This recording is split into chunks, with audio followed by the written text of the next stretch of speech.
Ah, my sounds work. Hello.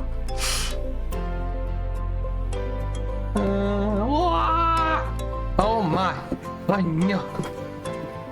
Wait, closed captioner. But my captions are working. What do you mean it's turned on captioner? A captioner is actually working. You're out of your mind. Hello. Oh my goodness, we got some beans in here already. Ha! I spy in a set. We have a helmet. In a black ham. In a gray. Hello, friendos. This music is really kicking. Oh my word. Alright, we're just gonna kinda kick that back a little bit. So we're not. There we go, that's a little better. Yes, the music might be a little loud. I might be a little louder though. So you know what? I think that actually might work out okay. It's a Michael the Dragon. Hello. Welcome on in. I am starting a little later than I normally do because I was attempting to help someone with a cable issue. Decent enough workaround. Can't do a whole lot when the drop falls off the property. So I did what I could. That aside, howdy everyone. Oh yeah, we rockin', we rollin'. We're here to do a little 30 days lost in space. So for those of you who have not seen this before, what this is a developmental kit, and there's 30 activities that you can do that's predefined with the kit, and the whole concept of it is that you're on your spaceship and you've sunk to the bottom of the ocean, and what we're doing is we're following through the electronics kit, working through the process of getting ourselves off the bottom of the ocean. So what you're going to see is day 9 out of the 30 days. Hi, Porsche. And that's going to involve us moving around some wires, and also some coding in the terminal. So you don't have to worry about not seeing any of the days before it. Each of these activities are fairly standalone. And all it does is there's just going to be a little bit more story or lore, whatever you want to call it, that they're going to throw at us. But this is okay. So, without a further ado, and a little bit of background there, we're going to get started. Which is super stoking material. Alright, yes, alright, that mic is on. Let me check and make sure that the bench mic is working. I forgot to check that. Boop. Okay. I see audio movement. Alright, cool. So we got that. Glorious. One may never know. Oh no. My PC isn't turning on. Did you plug it in? What do you mean plug it in? It specifically said it's wireless. Hobbit, I want you to understand something. How real that statement is. Straight at the bottom of the ocean, someone could be praying. Hey, Michael, maybe we go through the kid together. Maybe we'll figure something out, right? Maybe all of us won't be sitting on the bottom of the ocean. I mean, after the last exercise, we almost ended up on the bottom of the ocean. I couldn't get the blue colored light. Quick story, Hobbit, you reminded me of something. So, for those that have an actual, like, computer tower that you plug all of your wires into, they're a fairly common thing in conference rooms because they're just a standalone machine. They don't move around, right? You wouldn't expect it to. So, if it's turned off, you have to click the power button on the actual tower, which is not the power button on the monitor that everybody can see. That's directly in front of their face. I want you to understand that is way more common than you would probably be led to believe. It happens. No, see, it's fun though, because I say that, but I have like multiple instances of it happening. It's just what it is. It's fine. It's about having a good sense of humor and trying your best to get along with those you're trying to help. That's all. Which I like to think I do most of the time. Let me get you guys up on chat here on my phone so that I can see you when I transition to the wiring portion here. I almost thought I was ready. Kind of. Almost. Boop. Alright, I want that. Pull up my crazy face. Alright, beautiful. I can see chat now. Turn off my video because I don't need to see that. I absolutely love the fact that you guys can see that I am holding my phone. I am holding my phone! You can see I'm holding my phone. Because hand tracking. I love the hand tracking, it's so much fun. Okay, alright. Rock and roll, that's good to go. Alright, awesome. Excellent. Alright, cool. Cool. Alright, I am going to suspend our background music here while I pull up the activity, which I'm stoked with because I know for a fact we're going to end up doing where am I at here? Nope, I don't want that scene. I want that one. All right, excellent. I know for a fact that the train of thought is gone. It has left me.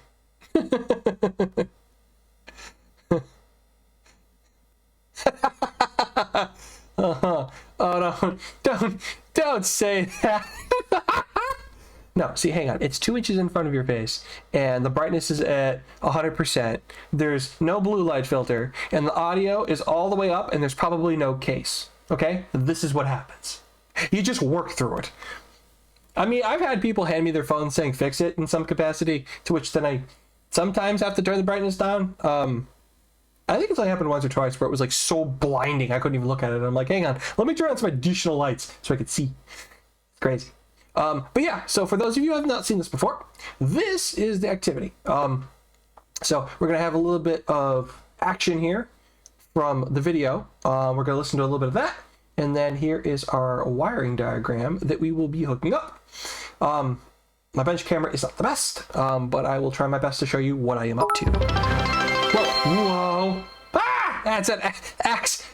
Smashes through wall. Howdy, axe. I appreciate the 100 bits. Thank you. You made quite the entrance. Oh my word.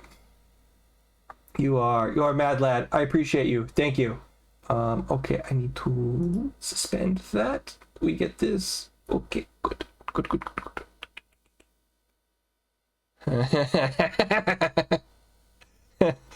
Yeah, Bluetooth's on, and oh, I don't know how much power Bluetooth uses when the radio itself is just on and it's not connected to anything. I never shut mine off because I'm constantly connected to something Bluetooth flavored. But still, unless you're colorblind, then it's just tooth. Yes, that is silliness. I remember one of my friends I said that to. They're just like, "You're an idiot, Tech." I'm like, I know. It's dad jokes. I can't help myself. But dad jokes are fun. Okay, so we are picking up a little bit where we left off with this because we did hook up this colored LED. I don't know what we're doing with the photo resistor though, so I'm gonna get us going here. I'm excited. I don't know what we're doing, but we're gonna do something fun.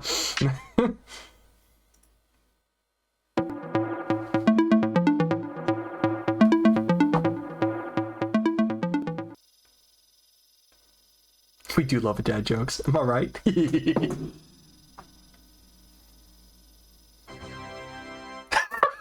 Greetings, Explorer. Day 9 is upon us, and it's time you stopped ignoring Exactly. me. Or at least stopped ignoring our battery levels. Getting a percentage is fine, but ultimately reading that percentage is on you. And you're not always looking. You will have to look after yourself in the future. I'm not going to be around forever. I have an update scheduled at 5 o'clock.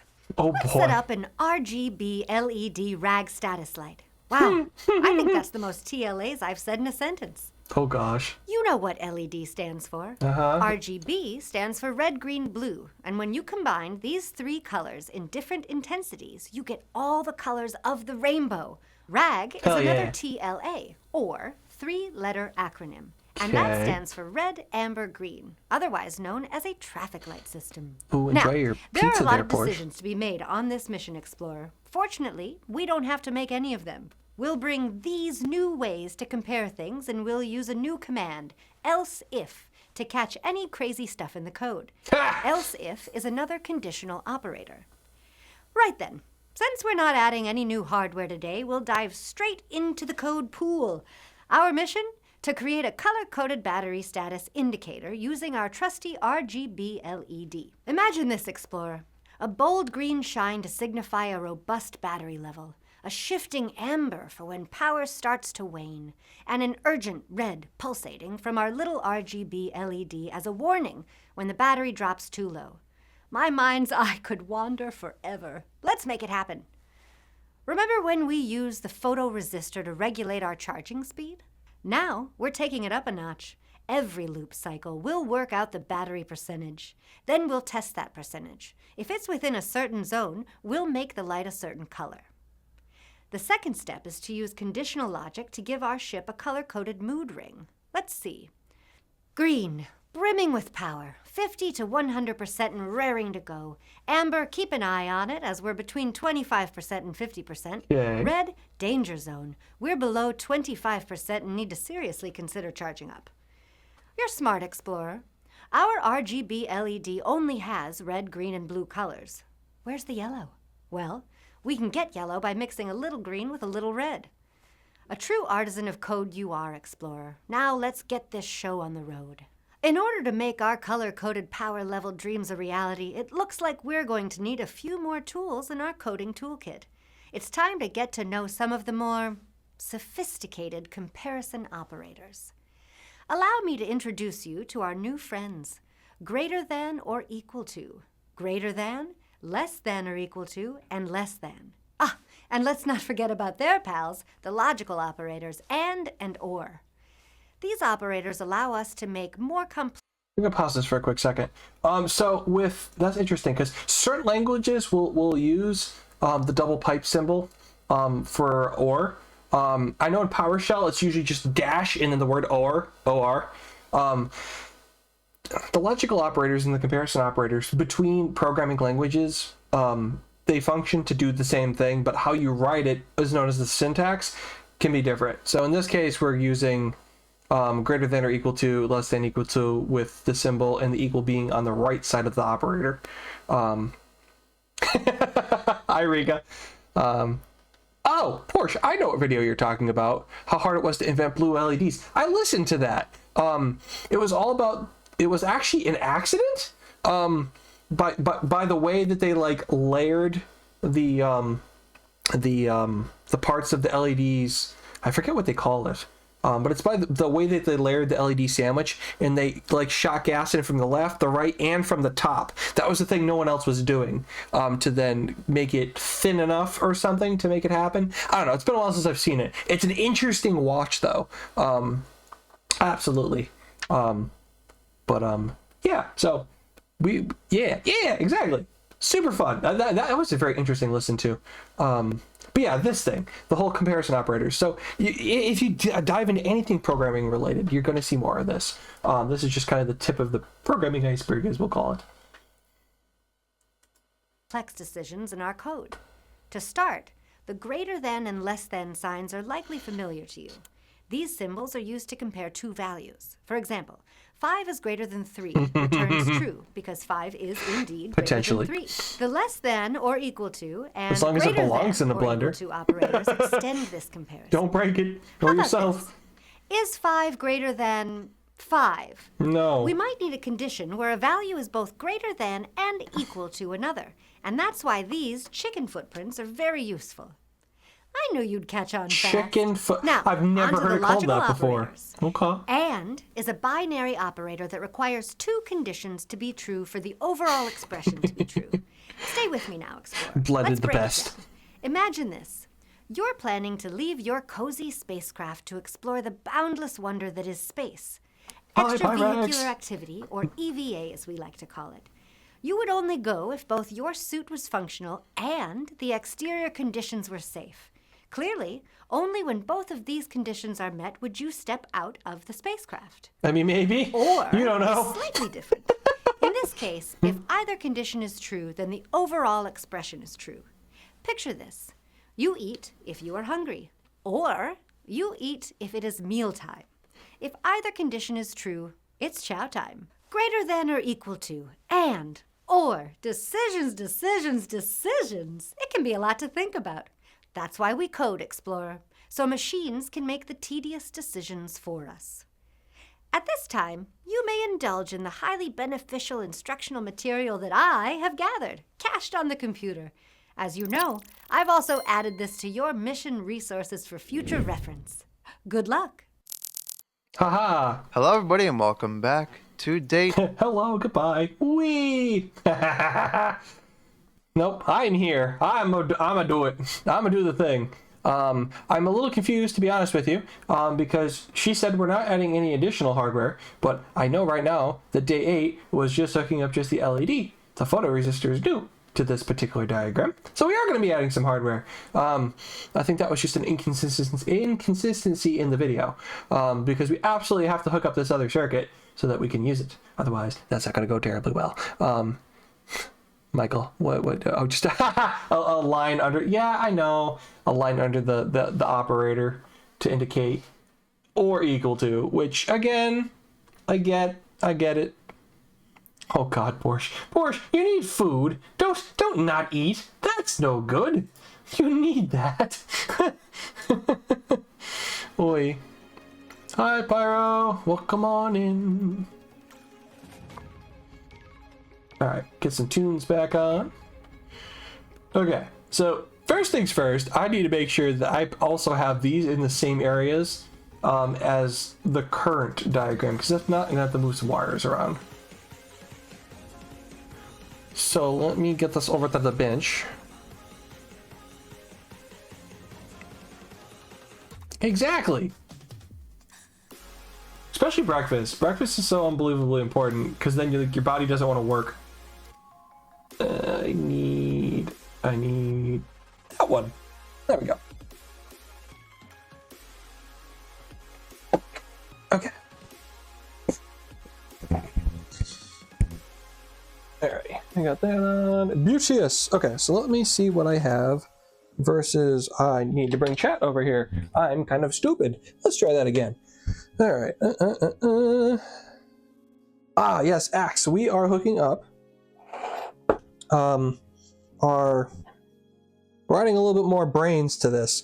Currently, we're picking up off of what we did in Day 8. Day 8 was hooking up the multicolored LED, which, before I start messing with this, let me plug it in just to show you what it does. No, don't skip breakfast. Come on now. The whole food thing's kind of important. I don't know. I mean, I don't necessarily eat a whole lot of breakfast time either, but I at least do something. Okay, so this is where we left off last time. This cycles through all the available colors that this LED can produce.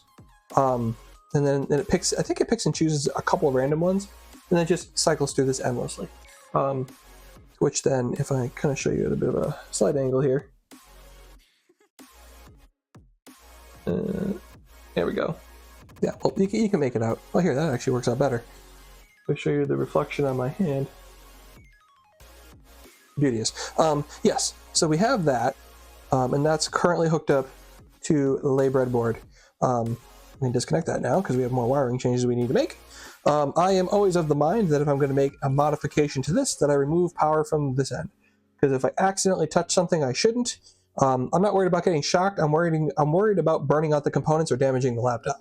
All this is incredibly low voltage. It's 5 volts. I'm gonna be fine. If I short something out, that might not be the case for the stuff. So with our example, we have the photoresistor, which I have here somewhere, amongst all the things. And we're using some of the elements from that into our example. Now, I didn't dive into the code quite just yet. How to not short it out. Listen, I'm real good at not blowing myself up most of the time.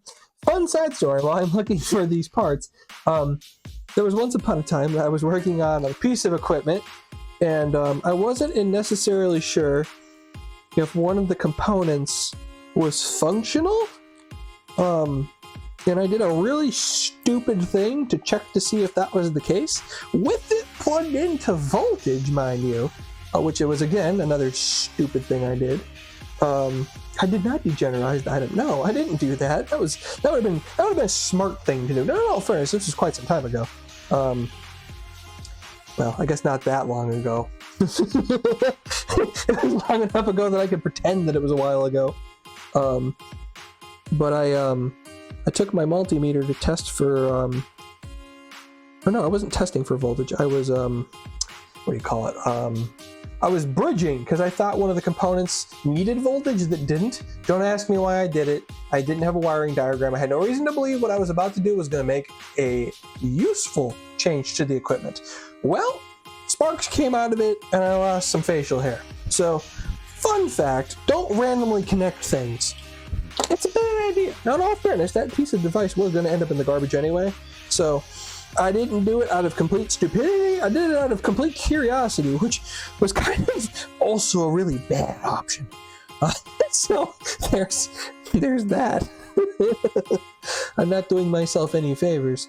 But what can I say? Sometimes curiosity will get the better of you. Oh yeah. It was far from a smart moment. It was something, all right. It wasn't a bright idea, I'll tell you that much. I mean, it was bright for like 5/16 of a second when I couldn't see because I kind of flashbanged myself. No. It was all low voltage, right? But low voltage, even low voltage, can throw some sparks if you're not careful. I was not careful. That is one of those things that I'm better about. Oh, goodness gracious. Yeah, high voltage is delicious. Keep it at a bit of a distance. Yeah, no, I would not blindly, dumbly connect something to voltage if it was like line voltage. I know better than that. Even if I'm being curious, I'm not going to look about losing some eyebrows. Alright, so we got the photoresistor in here. And I also need to get my hands on a... Let me see, the diagram has 2 red bands and 2 black. So I think that's 220 ohm. Let me double check. That's 1K resistance. 220 is 2 black, 2 red. Alright, beautiful.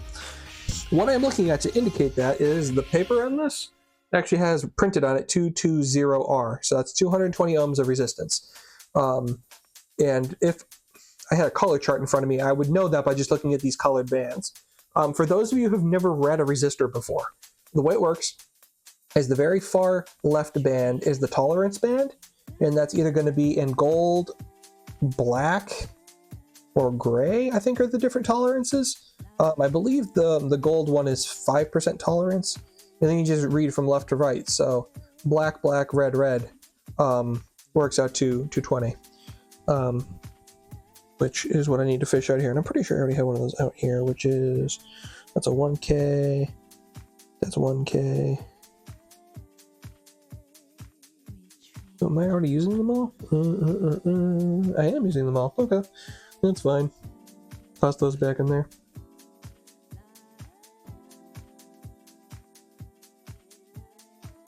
Oh, see, that's the best thing though, messing with resistors and building robots. I did go to one of those kind of like fun camps where you would like mess with robots, but something was very borked with the computers that we were supposed to learn on. So instead of like learning the exercises, we ended up just like playing with the robot parts. We ended up having fun, but we definitely didn't do what we were supposed to do. I mean, I'm not complaining. Still a bunch of fun though. Let's see here. So let's see here. So a photoresistor is an analog input, and it does need the pull down resistor to prevent lingering voltage, which is why I'm hooking this up in the first place. Now, a photoresistor does not have a positive or negative side. There's no polarity to it. So I just have to stick it in here and then hook up the rest of the circuit to go the direction that I want it to go in. The component itself does not have a path of travel, like a capacitor. If you hook up a capacitor backwards, it blows up. it's very angry component.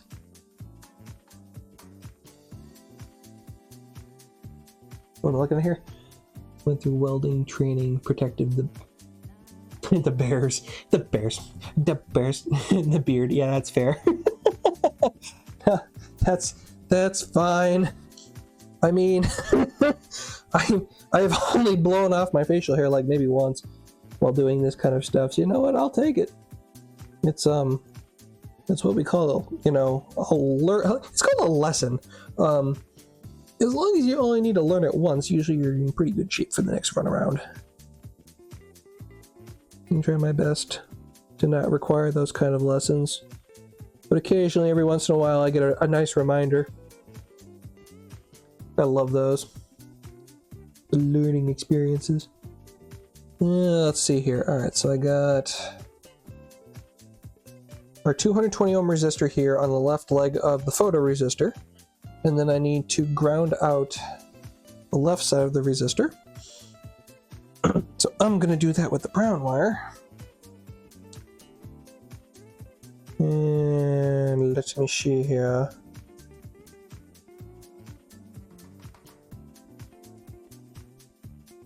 It's going to be right there. And then I have an open ground on the board here. I got grounds on this side. So that's VN ground.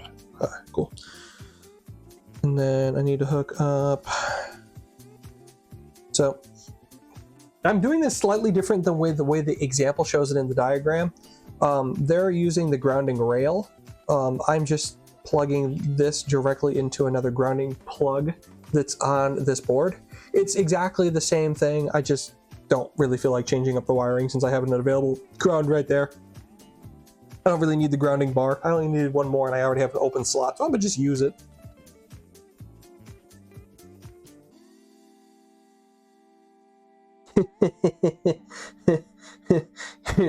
You're burn your hand and do it again. Yeah, well, let me put it this way. Let me put it this way, Axe. The goal is to reduce the frequency of the trips to the medical professionals.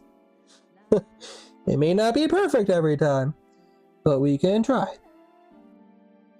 All right, so this is going to be the left leg is going to be our analog 0 pin. I'm going to pop that in here, like so. And then I think I'm pushing 5 volts. Yes, I'm pushing 5 volts to the other leg. So then, that is row number 11. Right there. Directly into our 5 volts. I'm going to scroll below here, and then we're going to do, let me see here, so that's 1, 2, 3, 4 from the bottom. 1, 2, 3, 4 from the bottom. Okay. All I'm counting is the diagram and where on here I am. So we've got, let me just double check this to make sure I've got it right so I don't accidentally take my eyebrows off.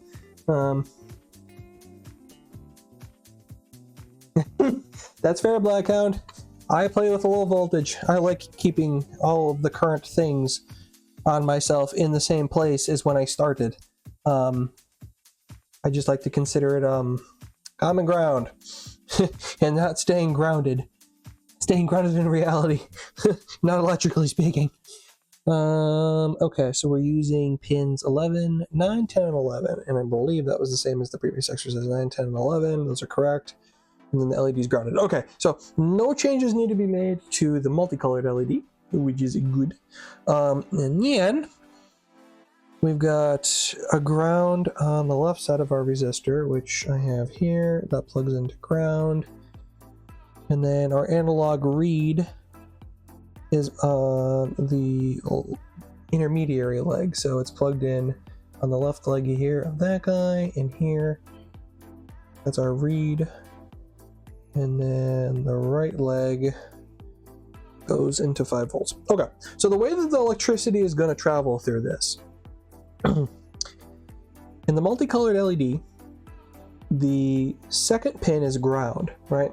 So electricity is going to flow through the first, third, or fourth pin on the LED package. the electricity is going to come out of the board, flow through the resistors, and then go through the LED and return back on ground. A separate, electrically separated connection is the photoresistor and the standard resistor. So what's going to happen here is the electricity is going to flow from the 5 volts from the right side of the resistor through. We take our reading on the left leg, and then the electricity is going to pass through the 220 ohm resistor back to ground. So then there's still a path to ground for both sides of the circuit. I'm going to plug this into the board. The board itself is not reset, right? Our hero board, but that's okay. Ooh, okay, Axe, thank you for stopping in. Enjoy the rest of your work time. All is good. All is good.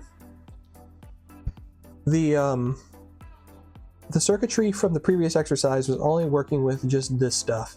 Now, there's going to be live voltage on the right side of this photoresistor, but that's not going to hurt anything. It's just going to go through here, and then we don't currently have the board programmed to do anything on analog 0. So it's just going to flow. Nothing's bad is going to happen. We're just not going to get a reading, and there's no code to make it do anything yet. But we're going to load up the example, and then we'll get that doing stuff. So I am going to plug it in, because we are going to need to be able to reprogram the board. So I'm just going to plug that in, and we will see that this is going to pick up where it left off. It's going to just continue to cycle through the colors until we push new code to it.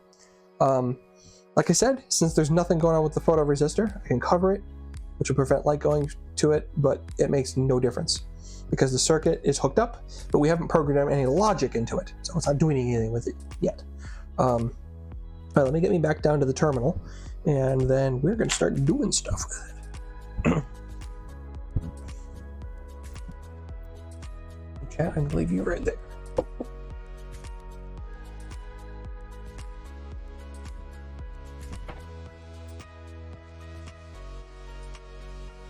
Haha! Okay, good.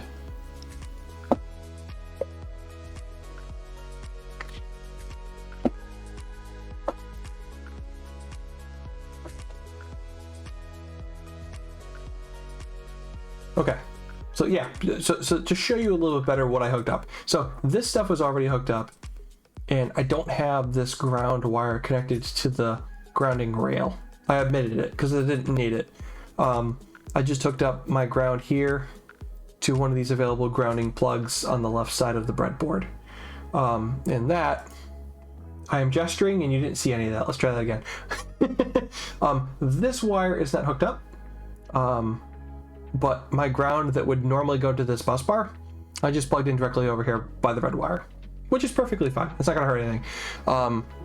It's a direct connection, which just simply means if I were to plug anything into this grounding bus bar, it wouldn't be. It would be an open ground because it's not electrically connected to the board. But I'm not worried.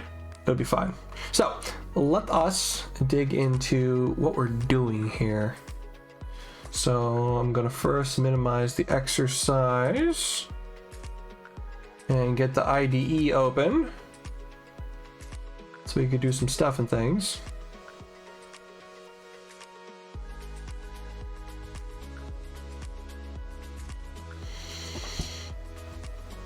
Okay, so this is actually the code from the previous day, day 8. Before I open it up, I'm just going to briefly show you like what was configured in here. We have our pins defined, 3 different levels of brightness, and then a loop that just simply cycles through turning the different legs of the LED on or off. So if we set the first leg to dim and the other 2 off, that displays red, right? And then brighter. And then if we keep going down here, we turn the red off, and then the second argument there is the third leg, because remember second's ground. We get green. And then same thing happens with blue. That's turning on just the far right one. And then of course, naturally, when you mix all 3 of those colors together, you get white, because the blue, green, and red are the primary colors of the LED. So I am going to open up a new sketch.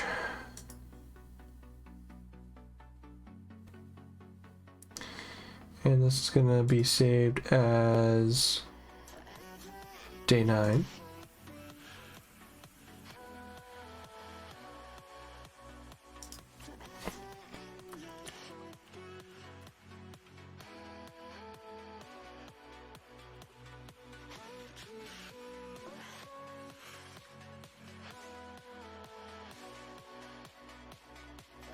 Okay, so since we are working with the photo resistor, I am going to pull up the terminal as well, because I'm sure we're probably going to be able to see that in the programmer. I think that's probably going to be a thing. I think that's a thing. Let me see here. Tools.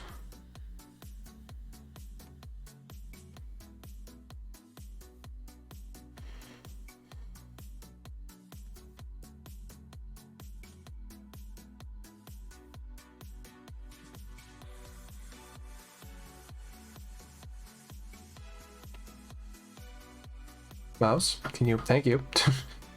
Let's see here.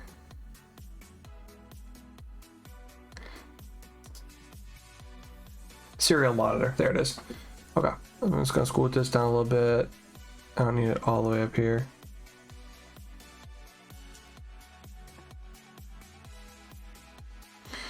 Okay, and then should already be connected because I did see that we're on COM3. That's how it's been mounting. When you plug it in, it comes up as a serial port. Even though it's USB. USB is universal serial bus. So it's still a serial device. It's just COM3, which is fine. Okay, so we're going to swing back over to lay example. Actually gonna close up the other tab. I don't need that open. Okay, well, let's read through the notes here and then let's start pulling some code and seeing what we're actually doing here. Let's see, now that we know how to measure our battery charge rate and we know how to display multiple colors with the RGB LED, let's combine those two concepts to display different colors as our battery charges to give a good indication of our current battery state. So, first thing we're going to do here. Now that's interesting. This is commented out. That's not going to do anybody any good.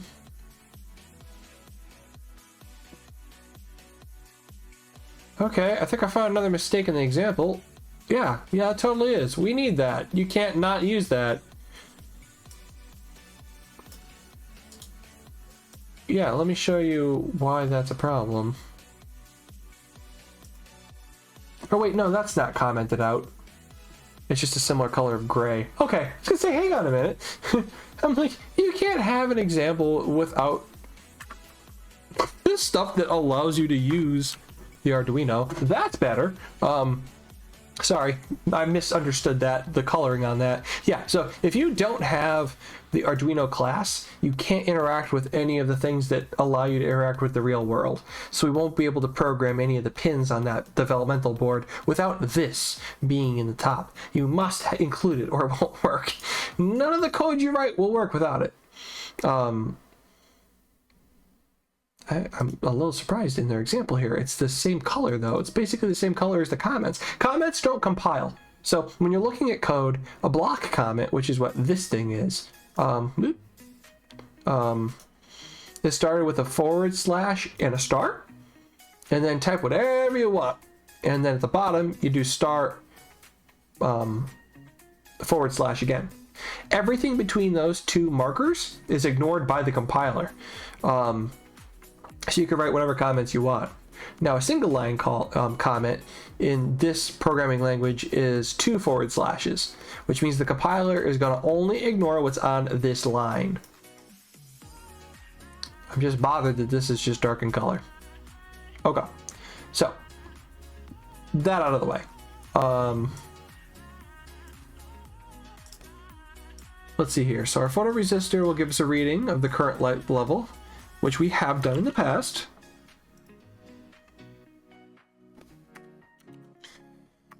So we're going to define that as a constant. We have limited amount of RAM on these little boards. So the thing that you want to do is when you declare your variable, use the smallest variable that can hold everything that you need it to. In the case of this, a byte is more than enough space to hold the values that will be presented by the photoresistor. The photoresistor is going to present anywhere between 0 and 126, I believe is the high side of that, which will fit in a byte worth of storage space. If you use a type that's too small for your data, then you run into problems. You get a, it's called an overflow, where you have more data than what the variable can hold, which causes very strange things to happen when the code runs at runtime. An excellent example of that was one of the Sega games. There was something that you could do in the game that would cause it to stuff more data than what the variable was capable of holding. So it ended up actually changing the color of the character on screen, because it was just a buffer overflow. It wrote additional values in the neighboring variable, which, even though you didn't call it, can be overwritten because it's a finite amount of storage that's can only hold so much. If you go beyond it, then you run into problems. So if you do have strangeness when you compile your code, keep in mind, if you use the wrong kind of type to hold your stuff, that will be why.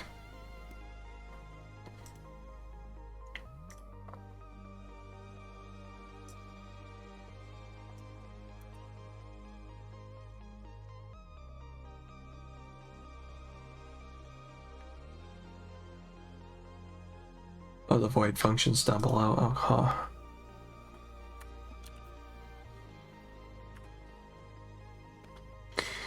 Okay, so I do know that the way that this was wired is the same as before. So pin number 11 is our red pin. Pin number 10 is green. And 9 is blue. Now, if I misconnect the wires from the breadboard to the program board, which is the one that's plugged into the computer, then these variable names wouldn't actually match up. So this is one of those things that if you plug your LED in backwards, then it won't light up because ground won't be connected to ground. But say you got ground right, but you mixed up where the red and blue were supposed to be connected, then you'll get blue when you were supposed to get red, and red when you were supposed to get blue. So do keep in mind, if you are playing with a kit like this, that if you're not getting the results you expected and you're banging your head off of your terminal saying, why is the code running but not giving me what I want, double check your wiring. I screwed up last time. I had one of those pins off by one, so I wasn't getting the blue color because it screwed up. Super easy to do. Take it for what it's worth and move on. But yeah, so we got those all connected. And then we are declaring our battery's capacity. Now the idea here is that from the previous exercise, the photoresistor, which measures light, was being treated as our solar panel to charge our battery, which we're going to be doing that again, except we're going to use our multicolored LED to show our status of battery, like it mentioned in the exercise when I started that little bit of video before we got started.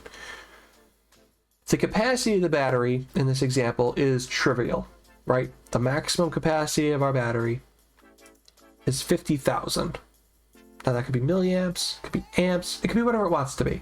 In our particular example, that's just what we're working with. It's a made up number. I can make the number bigger, I can make it smaller. But just to give us something to go for with the exercise, they just gave us that.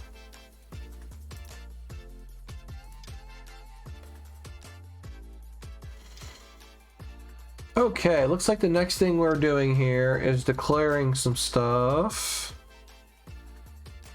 So we have a void function and an analog function. Display a color on RGB LED by providing an intensity for our red, green, and blue. Okay. So I'm going to grab this code.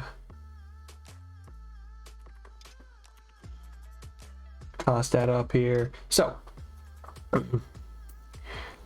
there are two types of functions that float around in a lot of code.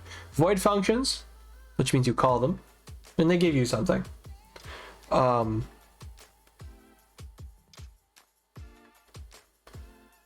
Actually, they don't give you anything. Void functions don't give you anything in return. They just process whatever you give them.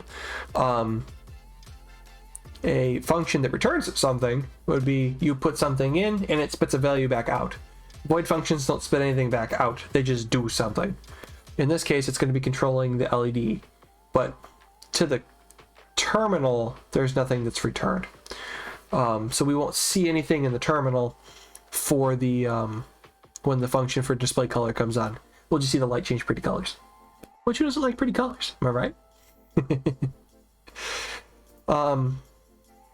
Our intensity of the light is between 0 and 255, which is actually the maximum that a byte can hold, which is convenient. So that's going to be for exactly a set pretty colors. I know you know pretty colors. You make amazing arts and you use all the pretty colors. I'm just using some hardware to blink some pretty colors.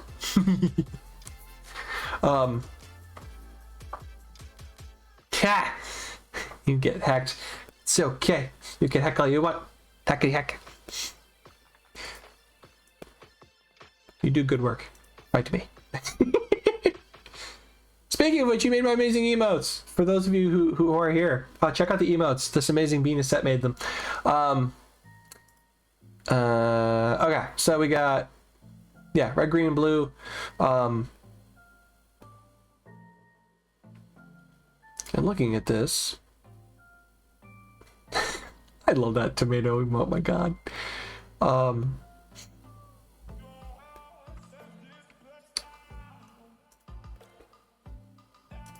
Let me see here where our parens are.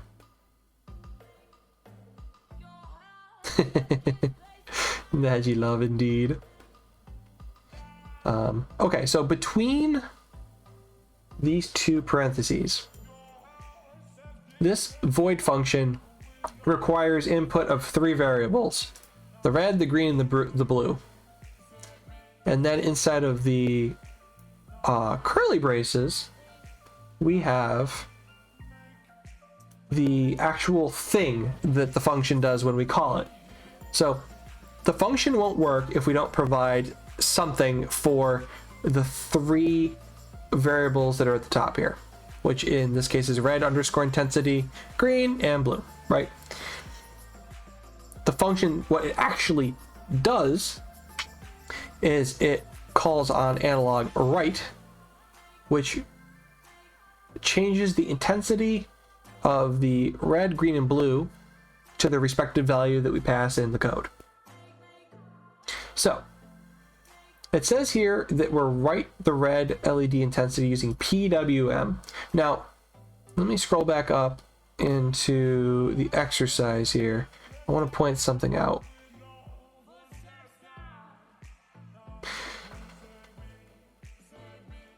Not every single one of the digital pins supports PWM, which I believe stands for pulse width modulation, if I remember correctly.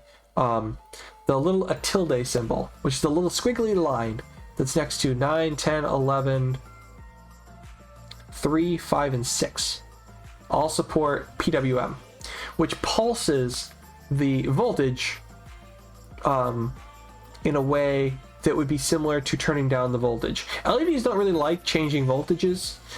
Too low, you don't get anything, and too high, you can fry something. So pulse width modulation changes at rate it pulses at to give you those simulated different brightness levels. It's actually really clever for what it is. This kit's actually helped me learn that from some of the other exercises that we did. It's super cool.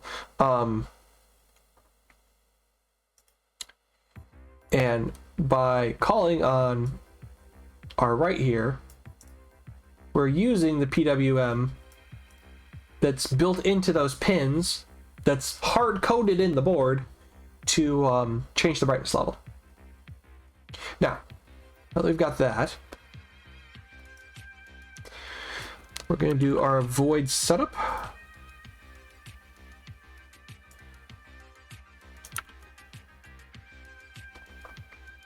So the setup function only runs once, which means that we're going to set our pin modes, right? We declared what the variables are that we're going to use to store our which pin is which leg, which we declared up here. Down here, what we're doing is we are indicating that those pin legs are either an input or an output. Now, in the case of our example, we're controlling an LED, which means that we're telling the thing that's on the other end of the wire to do something. That's an output. An input is reading something back in to the system. When you're controlling something that's blinking, that's out. Reading values is input. In the case of our photoresistor that we have yet to actually finish getting set up here, that one's an input because we're reading from it. Voltage is still going to go out, but the actual purpose of the pin is to get the number from it. So we know what we're doing after that, which will then control the blinkiness of our light. So this next one here, serial.begin, and then 9600. As I had mentioned previously, the USB cable that's connected to our little developmental board is a serial connection. USB, Universal Serial Bus, is serial. That's all it is, right? So serial.begin makes a connection with our COM port, which you can actually see down here in the bottom of the tray, Arduino Uno on COM3, which means that I have my connection and it knows which type of board I'm using. The Arduino Uno, they refer to it in the exercise as a hero board. It's the same device. In this instance, you can use it interchangeably because it's the same thing. The serial monitor, this 9600, is the speed at which we're going to talk to the board. If we don't have the serial speed correct, then we're not going to be able to communicate with it. That might cause gibberish to appear in the terminal, or nothing at all. It's fairly common with Cisco switches, when you console into them, that if you have the wrong speed set, you just get all sorts of gibberish on the screen. It looks crazy. It's just what it does. So that is our initial setup for the colored LED. Okay, now we're gonna do some stuff here with our loop. We got some funky stuff going on here, so let us grab. I'm gonna pull the comments with this too, and we're gonna read through this and look through this.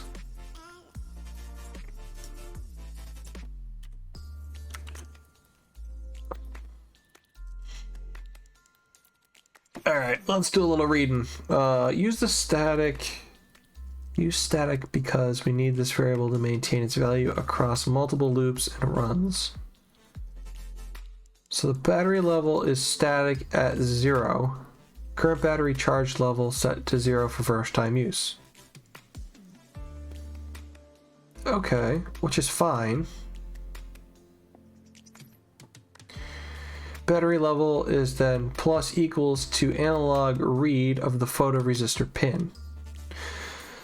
So when it gets to this point, on A0, that's our analog pin. That's this yellow wire in the example, right? That's reading this leg, the left leg of the photoresistor. It's going to get that number, and then it's going to add it to the battery level.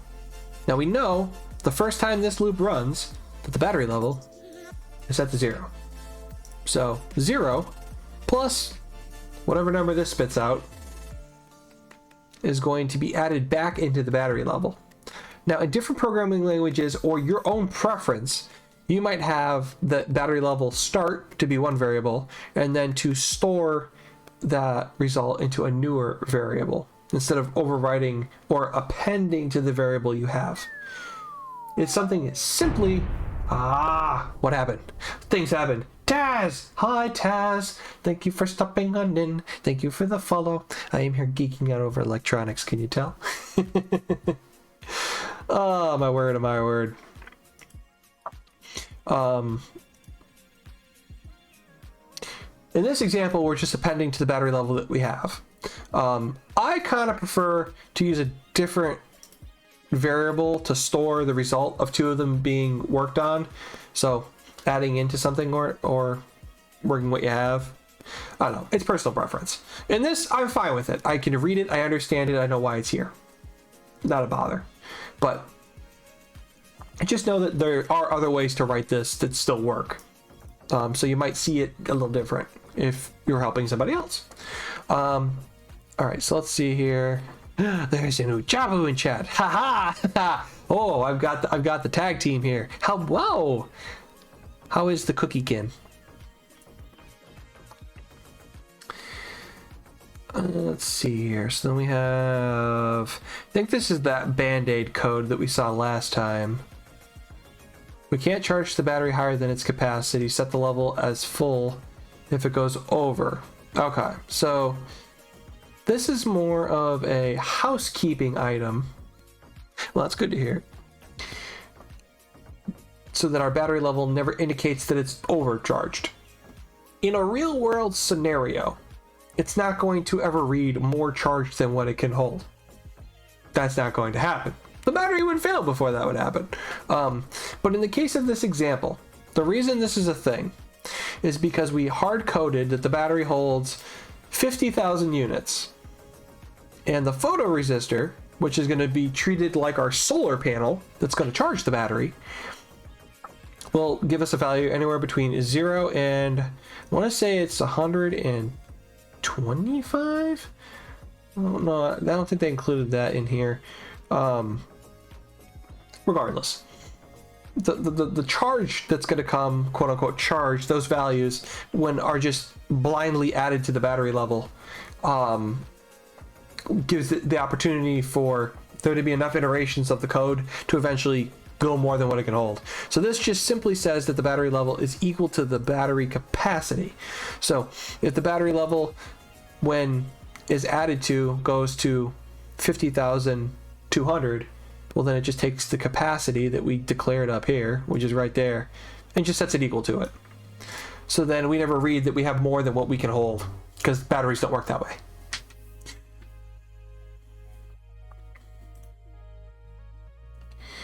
Okay, so we get that in there, and then we have quite a block of code here. Let us see what we are diving into. So kind of up until this point, it's kind of been all the same stuff. We're combining two different ideas here. This is all new, so let's see what we got. If you perform an operation using integer arithmetic, each value is now automatically converted to a floating point decimal number. In the calculation below, if we divide the integer battery value by the integer battery capacity, which is the level divided by the capacity, then the result would always be 0, even if that 0 gets converted afterwards to a float. So instead of being 0, it would be 0.0, which is still 0, shockingly, I know. To avoid this, we're going to use the float declaration before each of our values to instruct the compiler to first convert the value to floating point and then perform the calculation using floating point math. If our current battery level is less than the battery capacity, the initial calculation has given us a number from 0 to 1. We then multiply by 100 to get a percentage of the value somewhere between 0 to 100% on the dot. Okay, let me explain what that means in normal people conversation. In the world of storing values, an integer itself, an int, is going to be a whole number. There is no decimal point or anything after it, which means that if you have to store a number that has anything after the dot, you can't use an int. Ints don't hold that. It's the wrong shape for the box, right? Picture the integer is a blue box, right? And a number that has a decimal point is a float is the green box, right? You can't shove a float into an int, because you know what's going to happen? Just like it said in the example, it's going to chop off everything that's after the 0. It's not going to cause a compiling error. It's going to cause what's called a logical error, which means that the code runs, but it doesn't do what you want it to. Logical errors are nasty to troubleshoot. Hi, Hillbilly. Welcome on in. I appreciate the follow. I am geeking out over electronics. Right now I'm talking about programming logic and storing variables.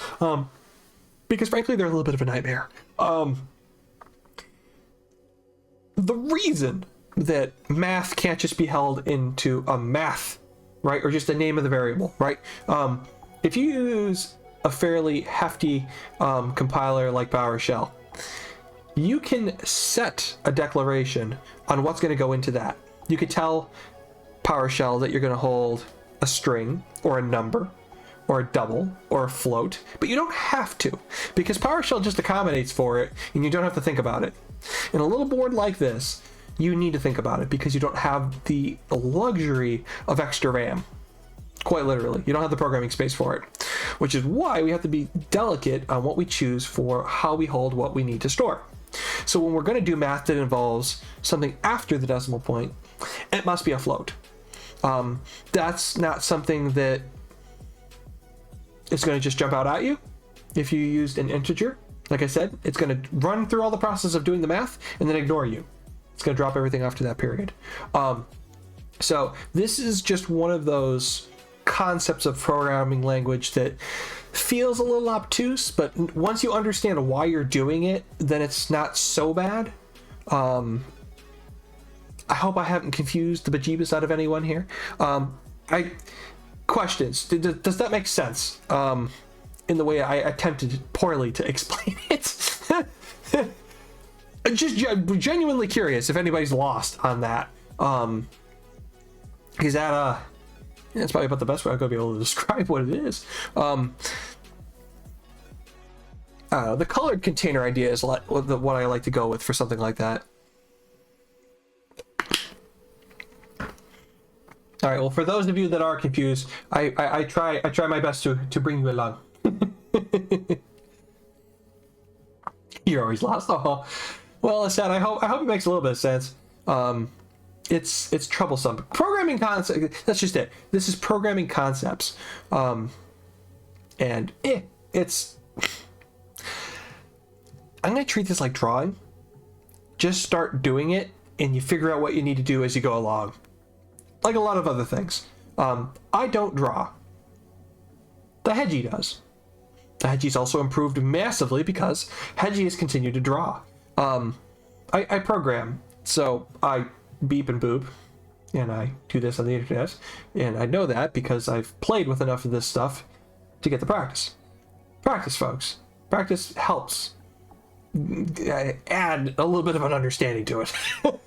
All right, let me see here. So this is all inside of the loop. Just a little further down. So let's grab the first chunk of this, bring it over. We'll dissect this a little further.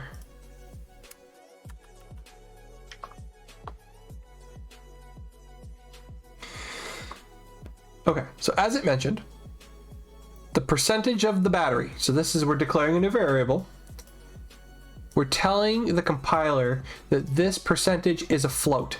So that means that this number is going to have a digit on the left side of the period and the right side of the period. There's going to be a period involved. There's going to be a number on both sides. And then our battery level, as you can see here, if we look, when we initially declared it, is an unsigned long, which still doesn't have a decimal point, mind you. But we're telling the compiler to treat it like a float for the math we're going to do. Same thing with the battery capacity. If we take a look at the battery capacity a little further up here, that is also a long. That's 50,000. There's still no decimal point. as we know, percentages are decimal points. 0.25 is a quarter, right? 25% of 100. 50% is 0.5, right? 25% is 0.25. You just move the decimal point 2 places and you turn your decimal into a percentage. So to get our percentage of battery, we'll take the battery level and divide it by the capacity of the battery and multiply it by 100. That then gives us our percentage of how charged our battery is. So it's incredibly basic math, right? So you're going to take a number, divide it by another number, and multiply it by 100. That's it. But it looks kind of scary because you've got these words float and you're storing it into something. It's nothing over the top. It's just understanding how to store what you're trying to do. That's the most important part about all of this. All right, and then I'm going to grab... I am going to grab the rest of this and bring it over.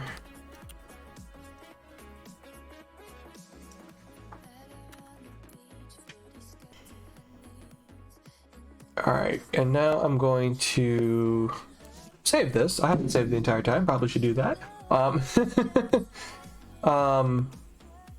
And then we're going to work through what these mean as we wander through all this. Now, not only am I going to wander through it, we're also going to check it to make sure that they didn't do anything poor here, which a brief overview actually looks okay. Good and anything else. This block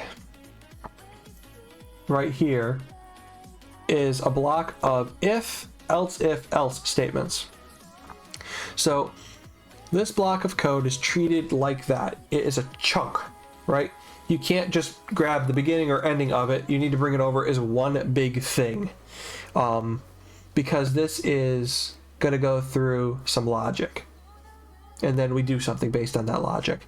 So if we take a look at this, right, we did the math to figure out what our percentage is, right? We then go into an if statement to determine what color we're going to choose to turn the LED into. If the percentage is greater than or equal to 50, the battery level is okay and display green. So that means that we're at 50%, between 50 and 100%.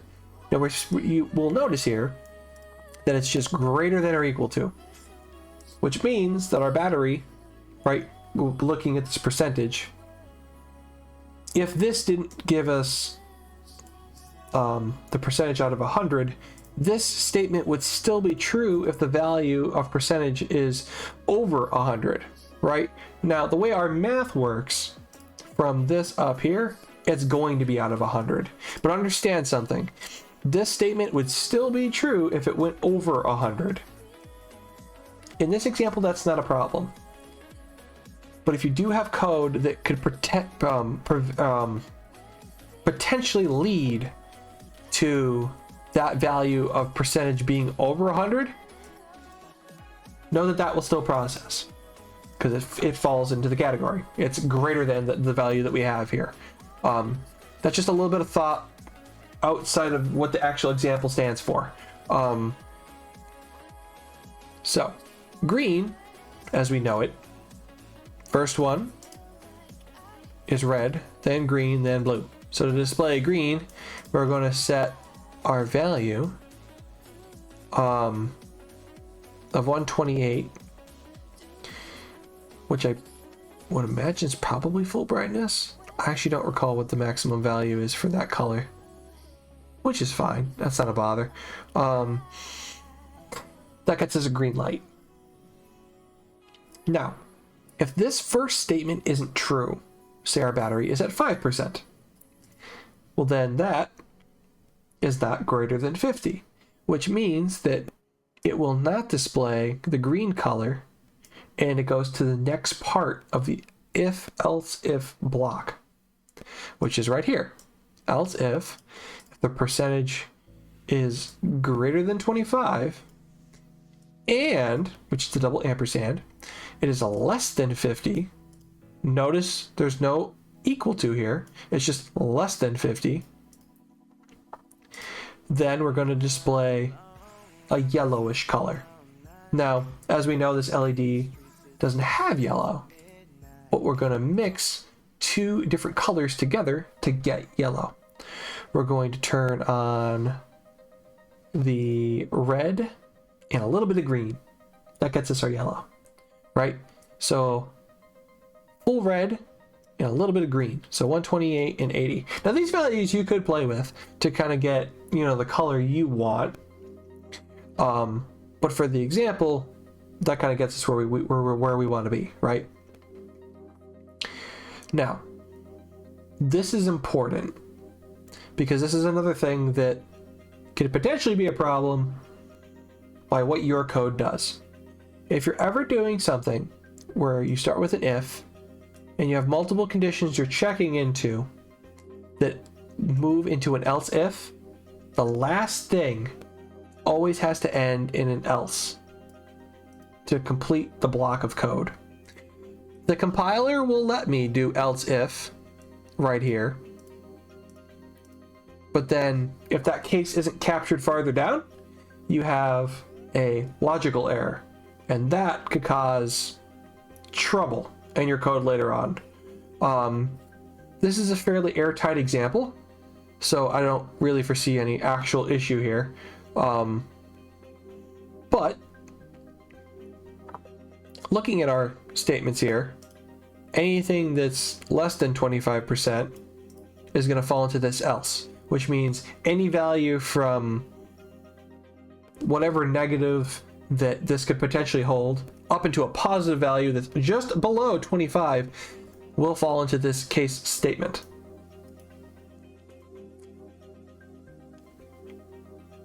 If for some reason you don't have an else on the bottom, you don't catch that an unintended value, you may not do the thing you need to do. In this case, we're turning colors of LEDs on or off. But for good code writing, just end it in an else. I'm sure we're probably going to see, we have some fun little displays and tidbits that come with this kit. I'm sure that's going to be a little bit more relevant when we play with that, where the code gets a little bit more complex. But this is super important to make sure that it ends in an else. Very important. Okay, enough going on about that. So yeah, anything that's less than 25%, it says we're going to pulse the red LED. Now, the yellow and green status, don't blink. They're just on, right?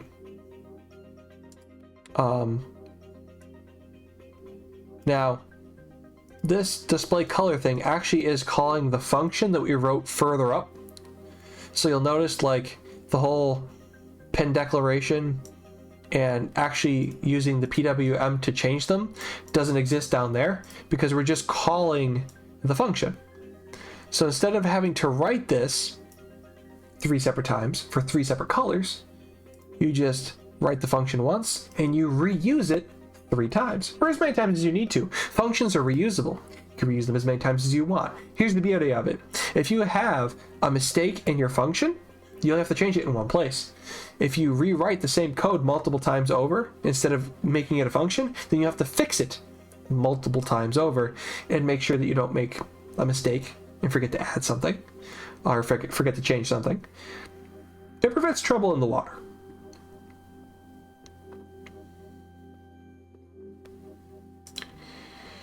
Now, to do the blinking of red, we start with turning the LED off, so that's all zeros. We briefly delay for 20 I think it's milliseconds? Do you tell me you're in milliseconds? Milliseconds, MS. Okay, beautiful. 20 milliseconds, and then display red at maximum brightness, which is 128. We then take our percentage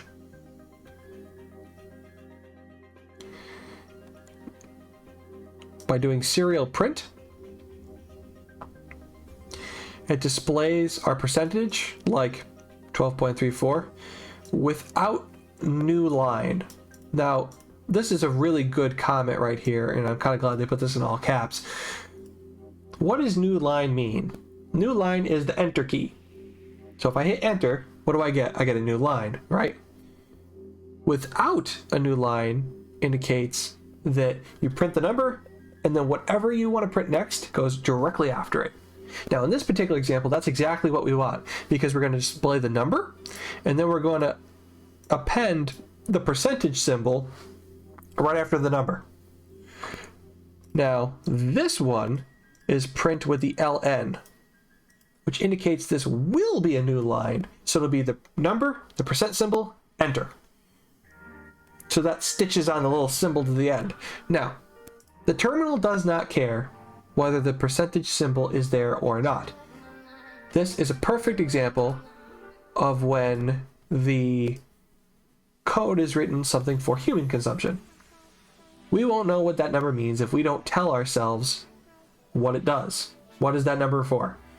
If you're working with money, you want the dollar symbol, right? Because that indicates currency. In this case, we're working with percentages. So we have the percent symbol that indicates that to us, which is perfectly fine. That's what it is. It's a percentage.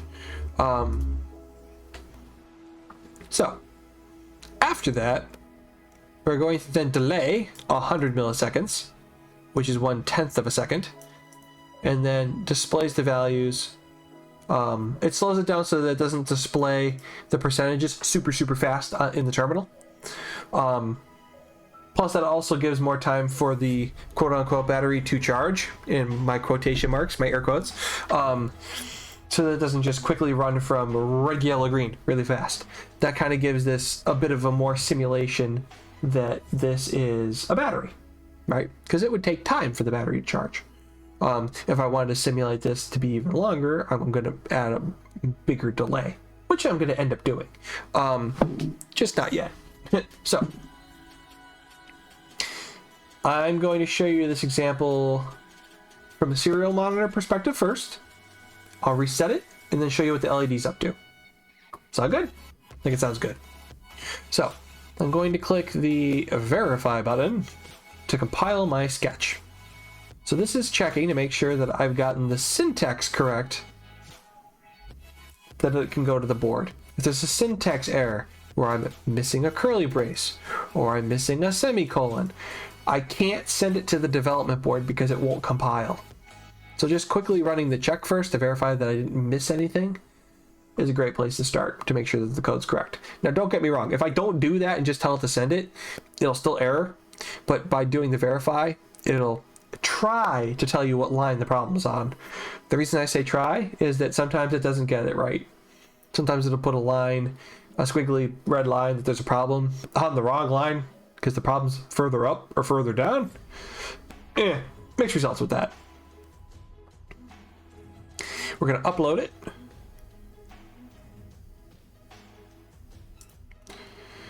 And then in our serial monitor, we are off to the races.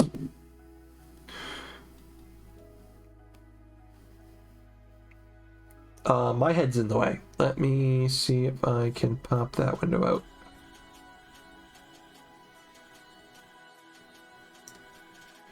Here's what I'm going to do. I'm going to do that. So you can see here that our percentages are going up.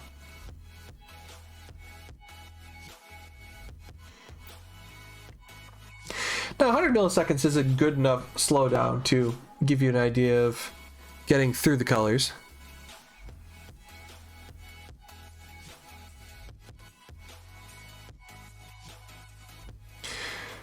Now I don't believe we have anything in the code to do anything once we hit 100% here. So I'm just going to let this finish rolling.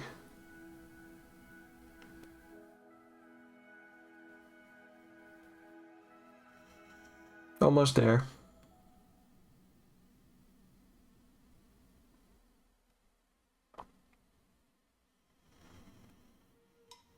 Because we do have that tidbit about setting the maximum battery capacity equal to the capacity. Yep, that's what it does. It just will forever now show 100 because there's nothing else in the code to change it. And it's getting the intensity from the brightness of the room. So now, I'm going to switch back to the bench camera. I'm going to reset the board so that it starts over. And then we'll play a little bit with the intensity of the light in the room. So, right now the battery's at 100% capacity and it's green. Isn't that exciting? So, with that being green, I am going to reset the board with the button. And that should get us where we need to be.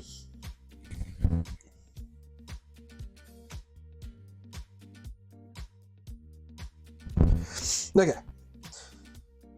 So on our board here, we've got green right now, which is super exciting. Right? I'm going to tap the reset button, which starts the code over.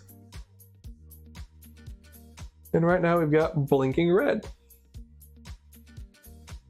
Because the battery capacity is less than 25%. Once the terminal here reaches 25, it's going to stop blinking, because that's what we told the code to do, and it's going to turn yellow. Which we're almost there. We're at 18, 19, 20, 21, 22, almost there. 25. Boom. So now you can see, not terribly well, we've got yellow, and that's mixing a little bit of green and the full brightness of red. And then once we hit the 50% mark, which we're almost there, we're going to go full green, and then it's going to continue to count until it hits 100%, and then nothing new ends up in the terminal. But, boom, we've now hit green. So the code did exactly what we told it to do. And since it has full control over what we've got here, that got us where we wanted to be. Now, as much as I like this example as it is, I don't like the fact that we don't know when we hit 100%. We just know we're somewhere between 50 and 100, which to me is kind of garbage. I would like to know if I'm actually done charging. So we're going to modify the code a little bit.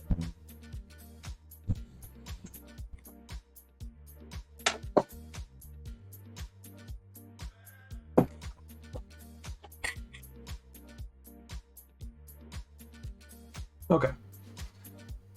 So love it, but we're going to change it. So I'm going to scoot this down a little bit. Oh, near. Move the terminal. Oh, come on now.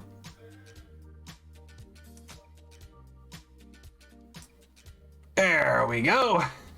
Scoot that back down. Okay, so we know we have one other color that we can work with, blue, right? So why won't we use that to indicate when we've reached 100%? I think that's a good idea. So that's what we're going to do. So we're going to modify our logic block, because I don't like the way the example doesn't tell us when we've hit full charge. I want to know that information, and I want to see that visually. So we're going to do that. I don't see that to be a very difficult thing to accomplish. So let's do it.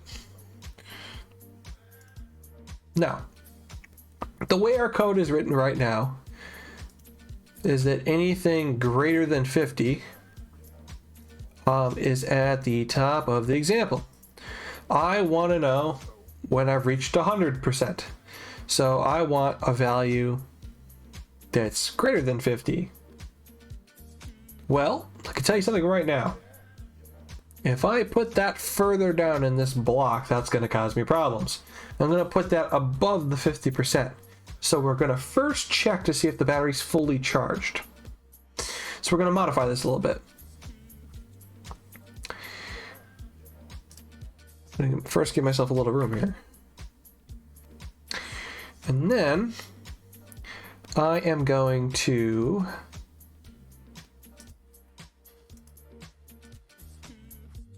tab over a little bit, get myself in line with this code block, and I'm going to do I'm going to start an if statement, but I have to modify the one that's below it, and I will explain what I'm up to.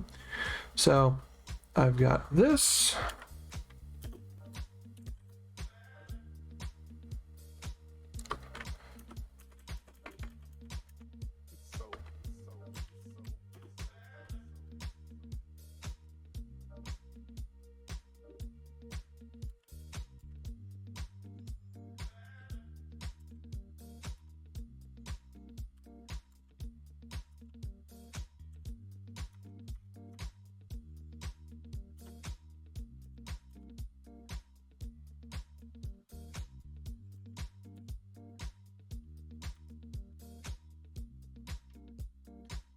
Okay, so I basically just turned our first if statement into an else if.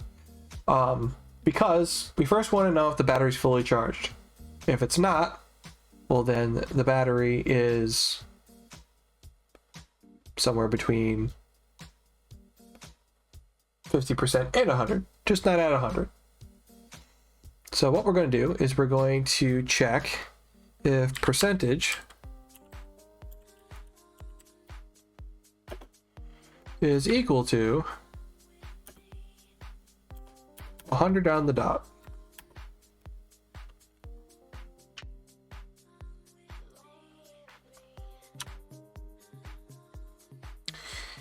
And if that's true,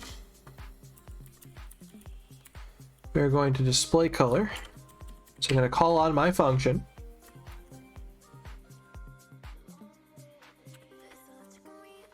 And blue is the only one we didn't use. So we're going to do 0, 0, 128. Then I'm going to add a note here on the back of what on earth that does.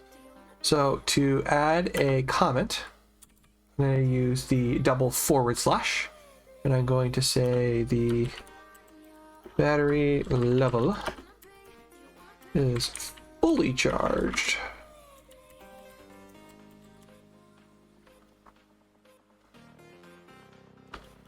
Going to save that. Going to compile it, make sure I didn't make any syntax errors, or excuse me, verify it. Okay. Now that I've done that, I'm going to switch the camera back over, and we're going to send the code, and we should now get blue when we've hit 100%.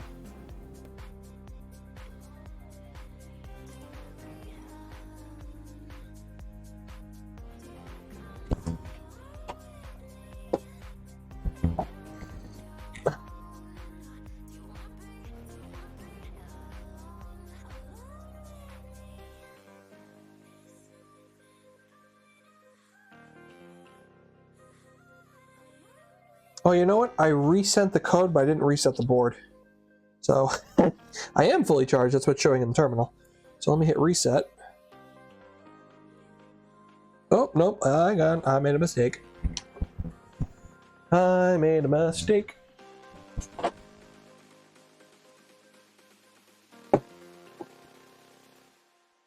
What kind of mistake did I make? That's a good question. Let's see if we can find it. So I said if percentage, which I did spell it right. When I clicked on the variable, you could see how I highlighted all the other instances of it. If I had a typo in here where like I forgot an E or an R, I would visually see that because the highlight would show up.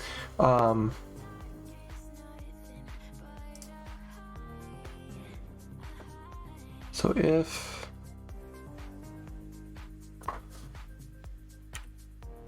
am I supposed to use the double equals for comparison? That might be the case. Let me verify that.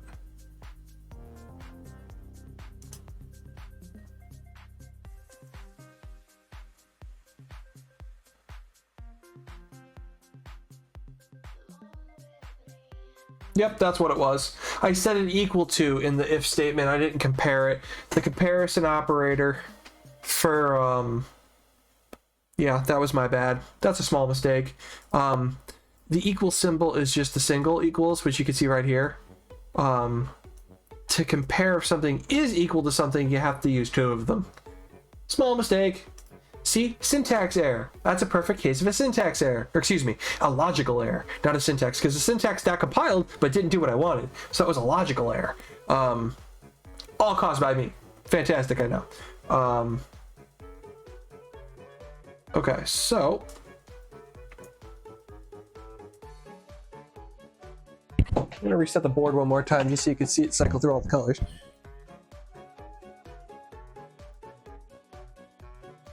Alrighty, so we are in the range of 3%, and we are getting our red, and we're clickety-clacking our way down the track as we wander our way closer to the percentage we want. Oh, we very quickly jumped over yellow. And that's in part of the intensity of the light in the room. We're at 70%, 74. I think one of the leads is loose, actually. 80. Almost there. 85, 86, 87. We're at 90. Once we hit 100%, that's going to go blue. And blue. Boom. Done. Just like that, we now know that our battery is fully charged to 100% capacity. And I have a loose lead on this board, which is why that's cutting in and out. There we go.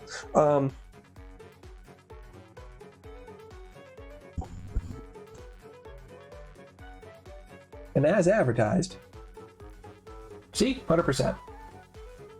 And it's just going to keep reading that because the battery's now fully charged. But we now know that that's fully charged.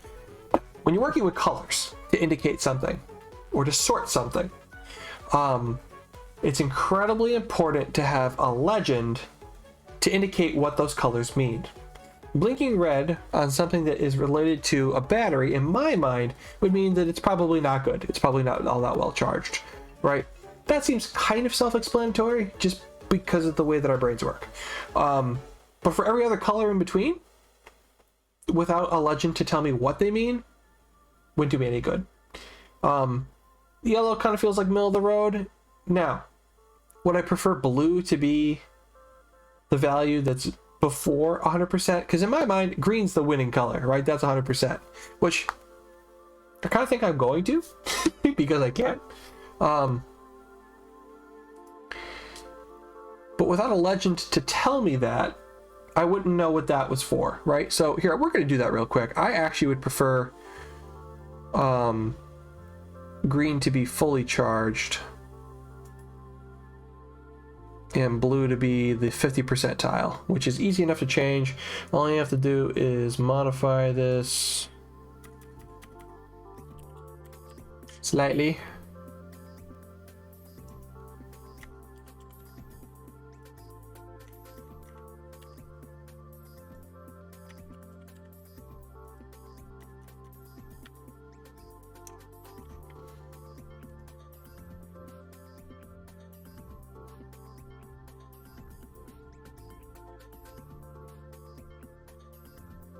Okay, we're reset.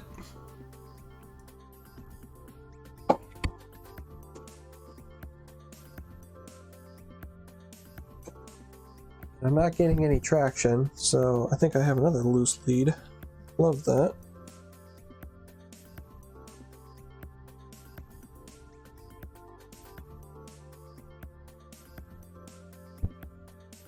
There we go. Excuse the brightness, I'm going to use my flashlight here. There you go. 50, 60%. 64, 65. 70. Almost there. See, that's the photoresistor. I can hit that with my flashlight and it provides a bigger number. So it adds more capacity because it was a brighter light.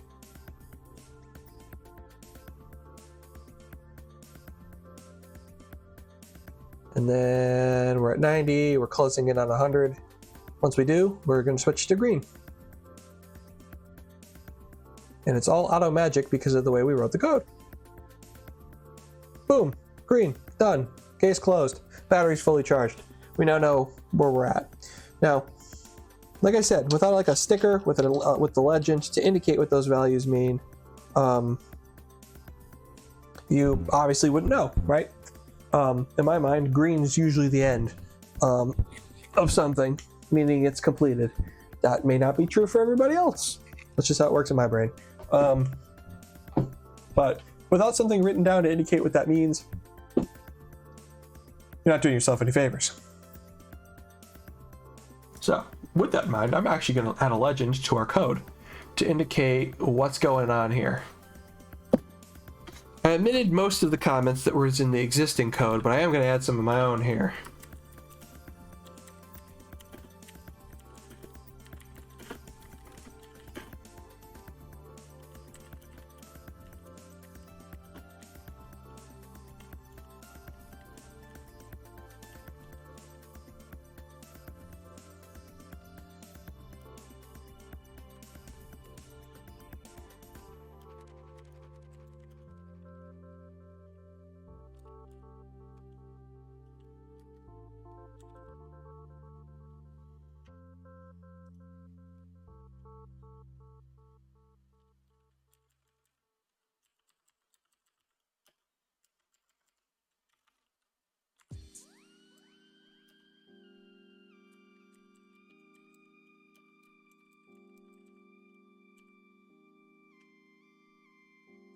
Actually, technically red is just less than 25.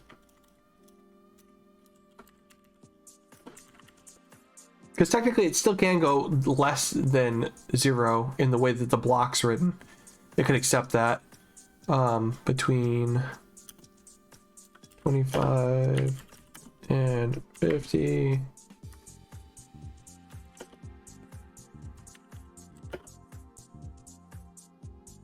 Blue is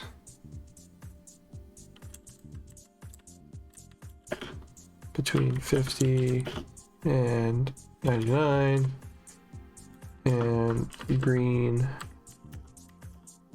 is 100%. There's no range to that because it's just hard declared. Just so you can quickly look and see what the logic block is for to indicate what on earth this mess means.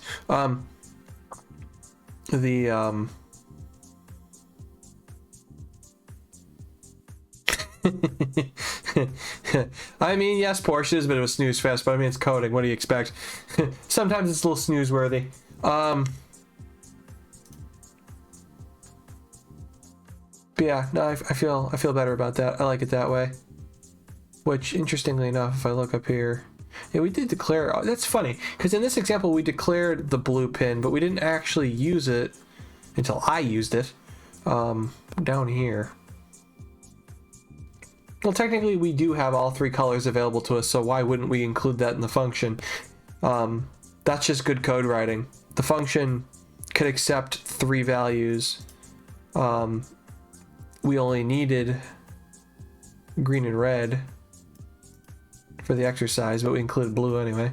By the way, the way we wrote it, which is fine. Yeah, I like that. Makes for some reasonable sets.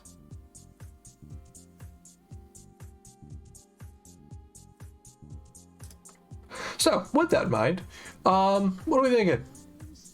Make sense? Make no sense? Am I just a weird toaster on the internet? I'm already a weird toaster. I know the answer to that one already.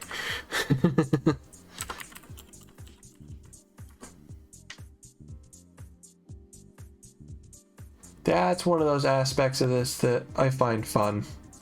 Because you kind of never really know what kind of weird things you can bump into.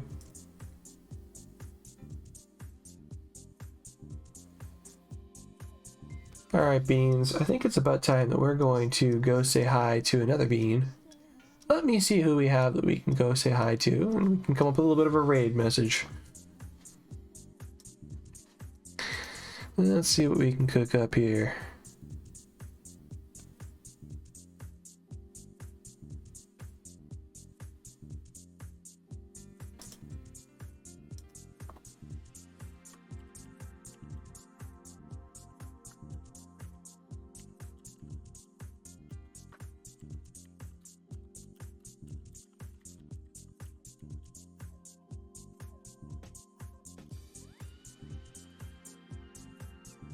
I love how my terminals are running off without me here.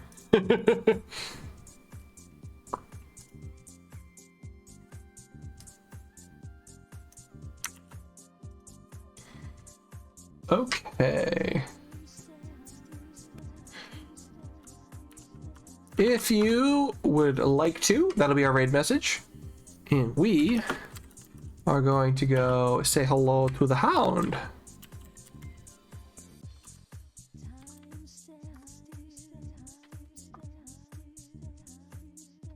If I typed that correctly, maybe. I didn't see that go through on my terminal. Did it go through over here? I didn't include the slash. Let's try that again.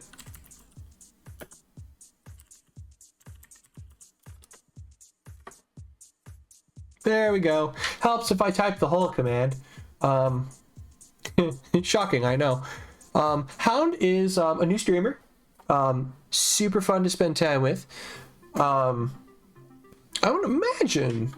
What are we doing here? What are we doing? We're doing VR chat. Okay. Yeah. Probably talking, telling stories, being just generally a fantastic individual. So, we are going to go say hello. thank you all for stopping in. I know I was a little later than I normally am, but had stuff to take care of. So we got that done. Thank you for stopping by. Enjoy Thanksgiving if you celebrate it. If not, have a fantastic day tomorrow anyway. Thank you very much for your time. Bye-bye now.